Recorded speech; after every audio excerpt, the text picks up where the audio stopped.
Good morning, everyone. We are starting to see a rapid transition of much warmer sea surface temperature anomalies out there into the eastern Pacific. You can see all the blues are starting to go away out there and replaced with more average sea surface temperatures and eventually above average as this strong Kelvin wave will be moving across, and even a stronger system looks to be coming back behind that one.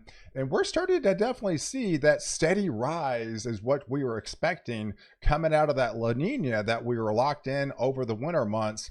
And now that we're into spring, we are definitely into that Enso neutral setup, but it just over the last week or two, that's definitely a steady rise, and much warmer anomalies are starting to filter in, and that is the Kelvin wave that's really starting to show up out there, and that is actually starting to influence our subtropical jet stream as we're heading into that second half of spring. So if we take a look at the overall setup, I mean, here's your subtropical jet stream. It's starting to become alive and well. But one thing that's noticeably different is we're starting to get these little short waves are starting to develop south of Texas and Mexico. You don't really get that into La Nina type setups. And that's going to be favoring a extra lift down there that's that's conducive for showers and thunderstorms. So they're going to be having a little bit these disturbances, not just one but another one. They're going to be trailing behind this one, and that is going to be a noticeable difference going forward in that second half of spring. And we should start to see kind of above average rains coming back in the picture for those areas, say like in Texas. So if we look at the big picture on the North American view, you can see the setup. We actually had some colder temperatures over the weekend. In fact, Denver saw a freeze, even down to the Texas Panhandle saw a freeze. And this morning, areas of the Great Lakes back into the Ohio Valley as well as into the Northeast also saw a freeze. So there's still some colder air out there. The only warmer anomalies really right now is locked in for the Pacific Northwest and much of the western regions of the U.S. But you can look further south.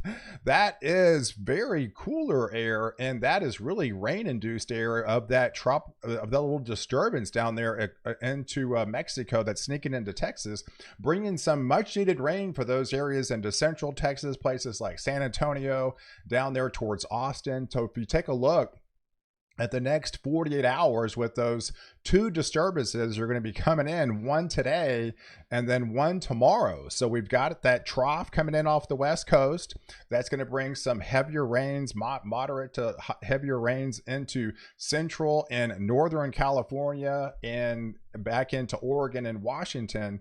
But it's really further south back into Texas where they're starting to see that little disturbance come out of Mexico and just kind of rain. This isn't severe or it's hardly any lightning with this stuff. It's just some much needed rain that they desperately need out there, because most of these areas are in an exceptional, if not into an extreme drought. And there's going to be another one that's going to be trailing behind that one. So it's more of a south and central Texas today, and then it'll eventually shift into portions of North Texas tomorrow, and then eventually shift a little bit eastward as well going into tomorrow.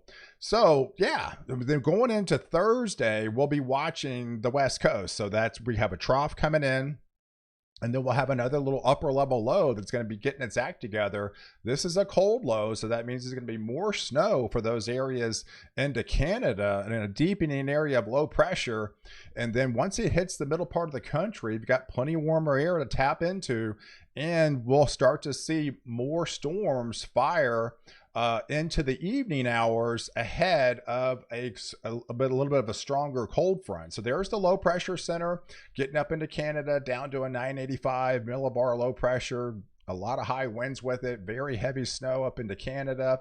But further south, we'll have a secondary low forming, and this looks to be kind of a later in the afternoon and evening type setup, especially the further south you live back into Kansas as well as into Oklahoma. But we're going to be seeing more storms come back in the picture for Oklahoma and portions of Des Moines. So I think we'll start to see storms start to develop into the late afternoon, evening time frame up here into Omaha, back into Des Moines.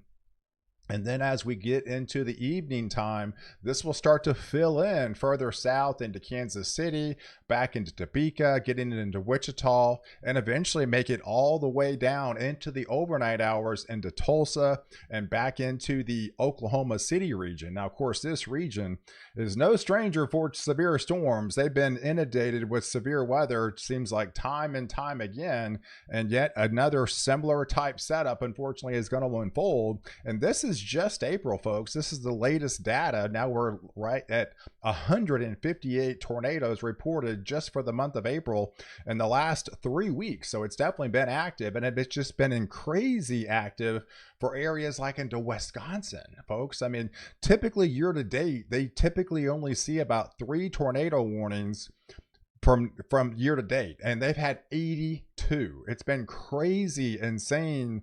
And Illinois, they take the number 1 and number 2 spot for the most tornado reports up for the entire nation. So you can definitely see the trend over the last couple of weeks has really been from Oklahoma into the southern plains and going all the way up into the Midwest. And yes, we have another similar type setup unfolding on Thursday night. So here's the setup. I think things get going later in the evening, after dark, and then I think things will start to fire into Iowa and back into northwest Missouri, into Kansas, and eventually head into the Oklahoma region. And this will be getting into the evening time, like midnight, 1, 2 o'clock in the morning, finally getting into the portions of Tulsa, into Oklahoma City, back into the overnight time frame. And then the thing about Friday, we'll be watching a little cool front, but there's not much push of the upper level winds to push it all the way further south. So it's going to be a kind of a battle zone that's going to be taking shape across Texas and Oklahoma with the setup of where this cold front is going to lie. And then we'll be watching the dry line out in West Texas, as much of the colder air just kind of bottled up into Canada. So here's the front, going into Friday night into Saturday. It'll be right along this boundary. And there's indications it's going to try to push south of the Red River, but then it might stall out. And again, there's not much push to move it anywhere really anytime soon. So it's going to be kind of a push and pull. So we're going to be watching this active dry line getting into Friday night out here in West Texas, and that'll be pushing east. And then we'll be watching this cold front that's going to be dropping south. Now, again, it doesn't really have much cold air with it. It's just more of a boundary that's going to be taking shape, and that's going to cause the lifting mechanisms to produce showers and thunderstorms in a very kind of an unstable environment with a very warm, moist atmosphere with dew points back into the upper 60s, back into this environment of North Texas, Northeast Texas, been in southeastern Oklahoma, getting into Arkansas. So this is kind of the favorite area the Storm Prediction Center highlighted yesterday, but then they updated into the overnight with more, the newest data, and actually shifted this a little back further west. So now it includes areas of, say, Dallas, Fort Worth, and extending northeast. So we'll be watching the dry line that's coming in from West Texas, and where this is going to stall and where storms are going to fire.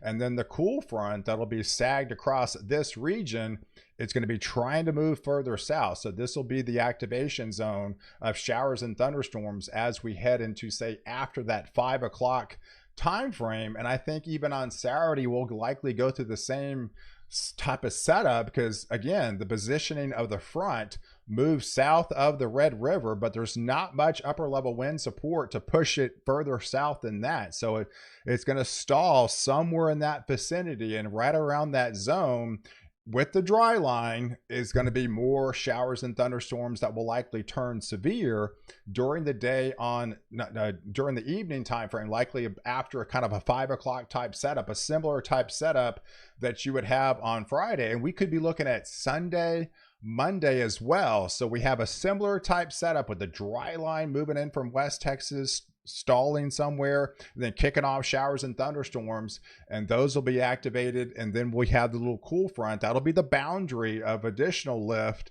that will create the showers and thunderstorms as well. So we'll have probably multiple days that we'll have to look out for strong to severe thunderstorms across portions of North Texas, getting into Oklahoma, into Arkansas, back into portions of Louisiana.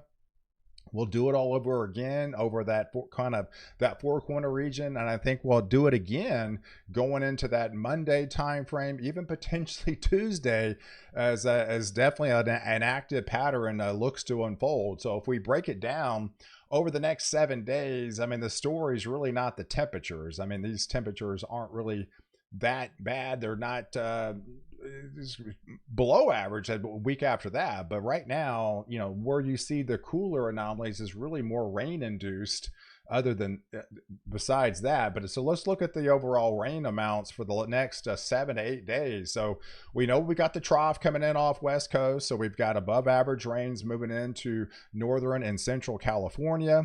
We'll have some snow into the higher elevations. Unfortunately, much of the desert Southwest continues to remain on the dry side, and where they really don't need the rain, they're going to get a lot more of it. So I mean, these areas have had actually plenty of rain. Some areas in Wisconsin are just #1 year to date as far as the wettest on record, and yes, we have more coming in. So it'll all be influenced by that more active subtropical jet stream and more troughing out west. But yeah, heavier rains and good soaking rains, much needed rains for south and central Texas, lighter amounts as you get into east and north Texas, and then back into Oklahoma. And then you'll start to get the heavy stuff with multiple inches of rain, if not 5 to 6, if not 8 inches of rain in some areas of Missouri, back into Iowa, as well as into Illinois. And then where the dry slot has been is into the southeast. So that's not much going away either until maybe the following week. So, but for the next 7 to 8 days, you're still going to be on the dry side, and much of even, say, Georgia, where the state is about 98% drought. Unfortunately, you're still going to be seeing much drier conditions for the next 7 to at least 8 or 9 days. So guys, I appreciate you watching. Do like this video, definitely hit the subscribe button, and catch the next update while I protect you before and after the storm.